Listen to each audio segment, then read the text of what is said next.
प्रिय विद्यार्थियों, नमस्कार। आज हम एमकॉम चतुर्थ सेमेस्टर के लिए रणनीतिक प्रबंध विषय की इकाई 4 से 5वां अध्याय, जिसका शीर्षक है रणनीतियों के लिए संरचना, उस पर चर्चा करने जा रहे हैं। पिछले वीडियो में हमने चर्चा की थी कि रणनीति और संरचना के बीच अलग अलग प्रकार के संबंध होते हैं और कोई भी संगठन विकास के दौरान अलग अलग चरणों से गुजरता है। आज इसी श्रृंखला को आगे बढ़ाते हैं और अलग अलग संरचनाओं के लिए रणनीतियां देखते हैं। इसकी शुरुआत होती है संगठनात्मक संरचना, ऑर्गेनाइजेशनल स्ट्रक्चर को समझने से। संगठनों का अस्तित्व बरकरार है क्योंकि वे व्यक्तियों की अपेक्षा आर्थिक गतिविधियों को बेहतर तरीके से अंजाम देते हैं।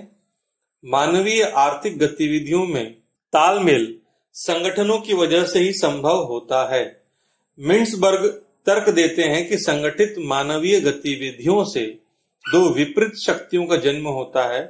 अतः पहले श्रमिकों के बीच कार्यों का बंटवारा जरूरी है और दूसरा किसी उद्देश्य की पूर्ति के लिए उक्त कार्यों में तालमेल बैठाना जरूरी है।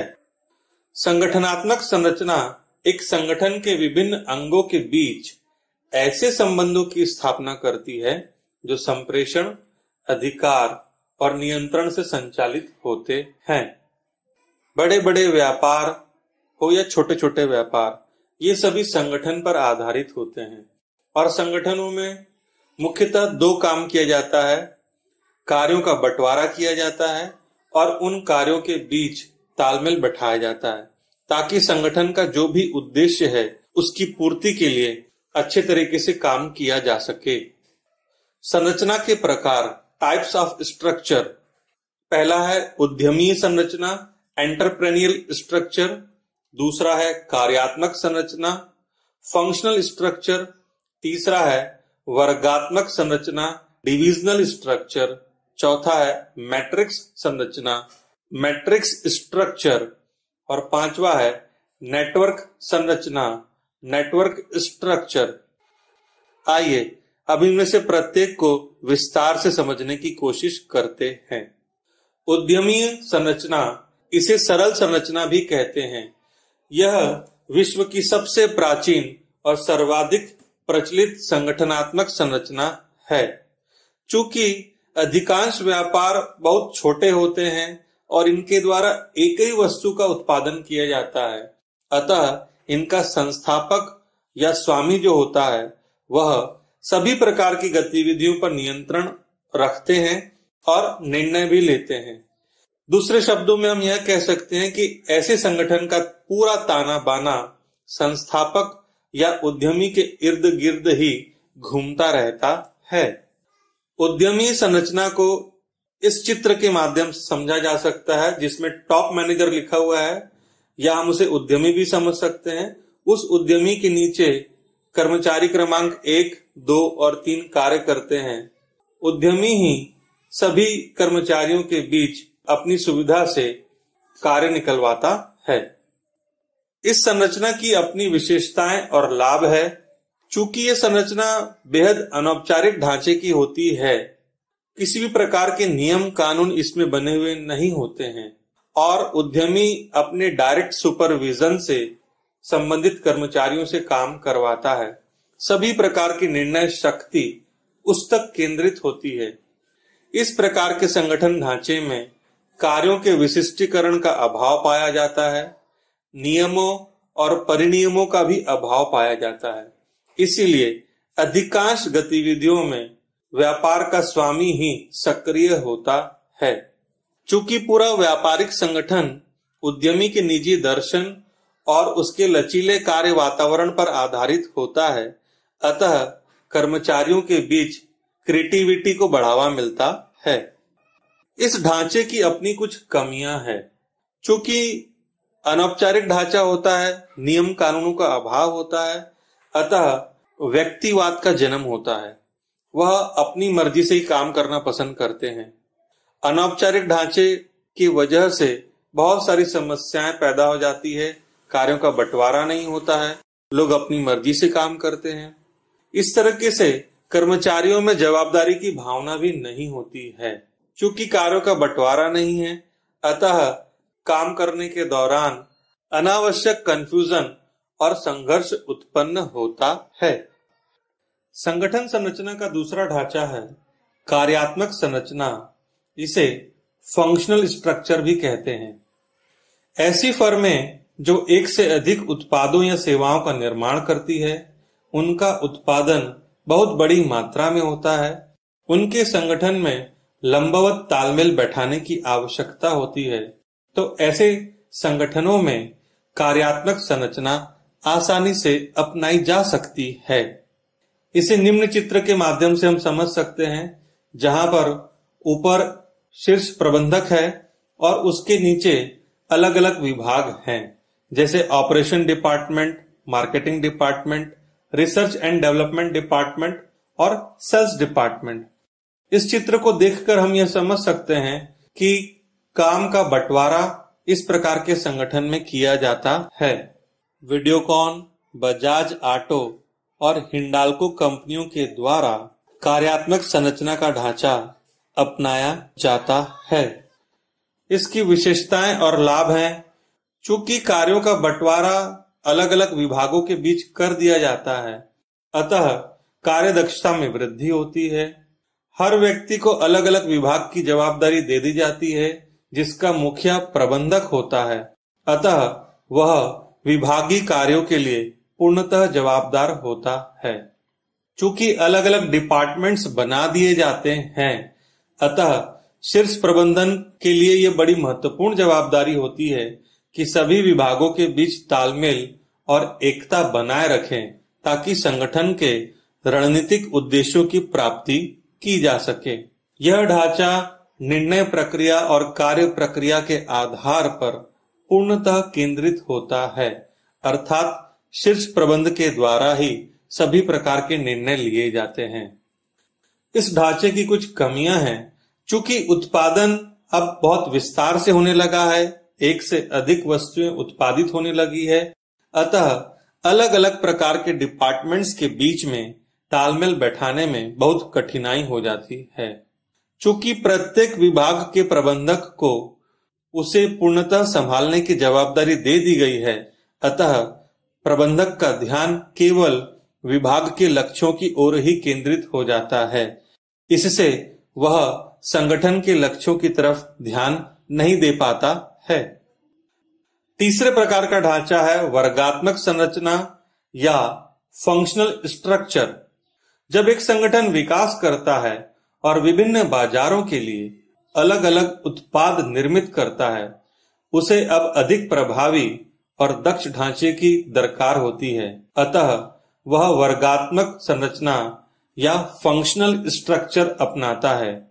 इसे बहुविभागीय या मल्टी डिविजनल स्ट्रक्चर भी कहते हैं। यह उत्पाद, बाजार या प्रोजेक्ट आधारित ढांचा होता है। प्रत्येक वर्ग का एक विभाग होता है जो अपनी कार्यात्मक विशेषता रखता है। उत्पादन, बाजार या भौगोलिक क्षेत्र के अनुसार वर्ग का निर्माण किया जाता है। इसे हम इस चित्र के माध्यम से समझ सकते हैं, जिसमें शीर्ष पर मैनेजिंग डायरेक्टर विराजमान होते हैं और उनके नीचे अलग अलग वस्तुओं के विभाग बनाए जाते हैं, जैसे यहाँ पे दिया हुआ है कॉस्मेटिक्स, मेडिसिन, गारमेंट और फुटवेयर। अब प्रत्येक उत्पाद के नीचे अलग अलग डिपार्टमेंट्स होते हैं, जैसे production department, purchase department, marketing department, finance department, research and development department, personal department. इस तरीके से यह ढांचा कार्य करता है। जनरल मोटर्स ने 1920 के दशक में सबसे पहले डिविजनल स्ट्रक्चर को अपनाया था। बाद में ड्यूपॉन्ट और प्रोक्टर एंड गैम्बल जैसी बहुराष्ट्रीय कंपनियों ने भी इस ढांचे को अपनाया था। इस ढांचे की अपनी विशेषताएं हैं, जैसे अलग अलग विभाग के प्रबंधकों को पर्याप्त स्वतंत्रता निर्णय लेने के लिए दे दी जाती है, अतः वह इस स्वतंत्रता का उपभोग करते हैं। मैनेजिंग डायरेक्टर्स के ऊपर पूरे संगठन के निर्णय लेने की मुख्य जवाबदारी होती है। चूंकि इनके सर पर जवाबदारी ज्यादा होती है, अतः यह मध्यम और निम्न स्तर के कर्मचारियों को अपने अधिकारों का प्रत्यायोजन अर्थात डेलीगेशन ऑफ अथॉरिटी कर देते हैं, ताकि प्रत्येक विभाग की प्रबंधक अपने अपने स्तर पर दिए गए अधिकारों के आधार पर निर्णय ले सकें। इस प्रकार की संरचना में रणनीतिक और कार्यात्मक नियंत्रण का बंटवारा कर दिया जाता है। प्रत्येक वर्ग के प्रबंधक का ध्यान केवल अपने उत्पाद की ओर केंद्रित होता है, अतः वह अधिक कार्यदक्षता के साथ कार्य कर पाते हैं। अलग अलग वर्ग के प्रबंधकों को जवाबदारी बांट देने की वजह से जो मुख्य कार्यकारी अधिकारी होते हैं, उनके पास पूरे संगठन की रणनीति बनाने के लिए अब अधिक समय होता है और वो पूरी सक्षमता के साथ पूरा ध्यान केंद्रित करके संगठन की रणनीति बना सकते हैं। इसी वजह से बाहरी वातावरण में जो लगातार परिवर्तन होते रहते हैं, उसके लिए शीघ्र प्रतिक्रिया करना संभव हो पाता है। इसकी एक और विशेषता यह है कि कर्मचारी संगठनात्मक लक्ष्यों के प्रति अधिक केंद्रित होते हैं। चूंकि अलग अलग विभाग बना दिए जाते हैं और सभी डिपार्टमेंट्स के अलग अलग हेड बना दिए जाते हैं, अतः यह ढांचा बेहद खर्चीला होता है। अलग अलग विभागों के ऊपर कार्य करने का जो दबाव होता है, उस वजह से विभिन्न विभागों के मध्य अनावश्यक प्रतियोगिता का जन्म हो जाता है। चूंकि अब विभागों के बीच प्रतियोगिता है, अतः लोगों के बीच आइडियाज और रिसोर्सेज की साझेदारी भी कम हो जाती है। यहाँ प्रत्येक प्रबंधक का मूल्यांकन उसकी संपत्तियों पर वापसी, रिटर्न ऑन एसेट्स और विक्रय वृद्धि यानी सेल्स ग्रोथ के आधार पर किया जाता है। यह भी इस संगठन की एक कमी मानी जाती है।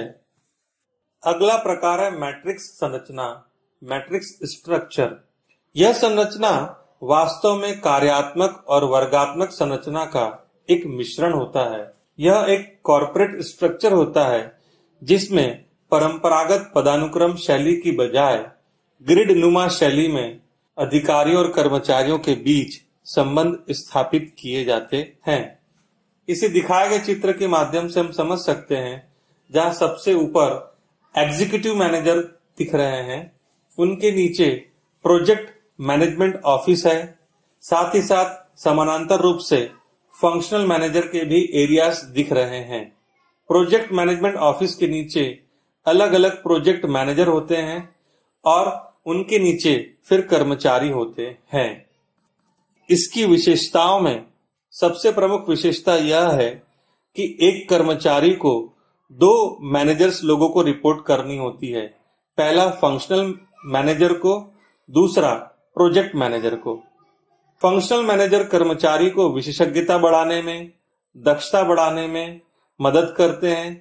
प्रोजेक्ट मैनेजर कर्मचारी को प्राथमिकता तय करने में और कार्य का आकलन करने में मदद करते हैं। चूंकि प्रत्येक विभाग में अलग अलग विशेषज्ञ कर्मचारी होते हैं, विशेषज्ञ संयंत्र होते हैं और सुविधाएं होती है, तो इसका लाभ संगठन को मिलता है और संगठन तेज गति से आगे बढ़ता है। इस प्रकार की संरचना में संसाधनों की साझेदारी भी संभव हो पाती है। इसीलिए संसाधनों का प्रभावी और बेहतर उपयोग हो जाता है। ऐसे संगठनों में जो प्रोफेशनल एम्प्लॉयज होते हैं, उनको काम करने के अनेक अवसर उपलब्ध कराए जाते हैं, जिससे उनकी स्किल्स और कॉम्पिटेंसी बढ़ती है और उनकी जवाबदारी की भावना भी बढ़ती है। उदाहरण के लिए डिज्नी कंपनी, कैटरपिलर कंपनी और एबीबी जैसी मल्टीनेशनल कंपनियां इस ढांचे का उपयोग करती है।